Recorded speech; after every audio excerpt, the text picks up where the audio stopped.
YS Jagan బయటకు రావడానికి ముందు ఒక శవం, బయటకు వస్తే 2 శవాలు లేవాలని బీజేపీ అధికార ప్రతినిధి భానుప్రకాష్ రెడ్డి అన్నారు. వైసీపీ నేతలు గొడ్డలిపోటును గుండెపోటుగా మార్చిన గనులని తెలిపారు. వారి శేష జీవితం కొబ్బరి బొండాలు నరుక్కోవడానికి, పరోటా పిండి పిసుక్కోవడానికే సరిపోతుందని ఎద్దేవా చేశారు. జగన్ అపరిచితుడని, రాజకీయాలకి అనర్హుడని ఏపీ ప్రజలు భావిస్తున్నారని భానుప్రకాష్ రెడ్డి తెలిపారు.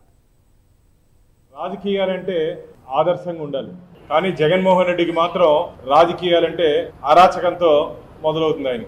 ఆయన తాడేపల్లి ప్యాలెస్ నుంచి బయట అడుగు పెట్టాలంటే ఒక శవమన్నా లేయాలా, లేకపోతే ఈయన వచ్చిన తర్వాత 2 శవాలన్నా లేయాలా? అర్థమైంది కదా.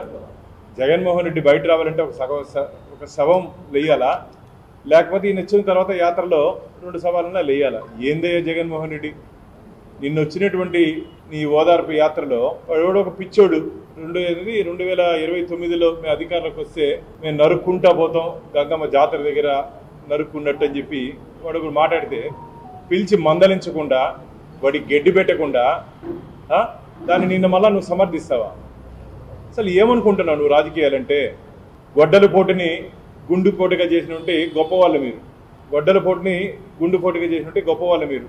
నేను ఒకటే చెప్తున్నా, మీ జీవితాంతం కొబ్బరి బోండాలు నరుక్కునేదానికి తప్ప జగన్మోహన్ రెడ్డి గారు, మీ జీవితాంతం మీరు మీ మంది మార్బలం కొబ్బరి బోండాలు నరుక్కునేదానికి, పరోటా పిండి పిసుక్కునేదానికి తప్ప మీ శేష జీవితం దానికి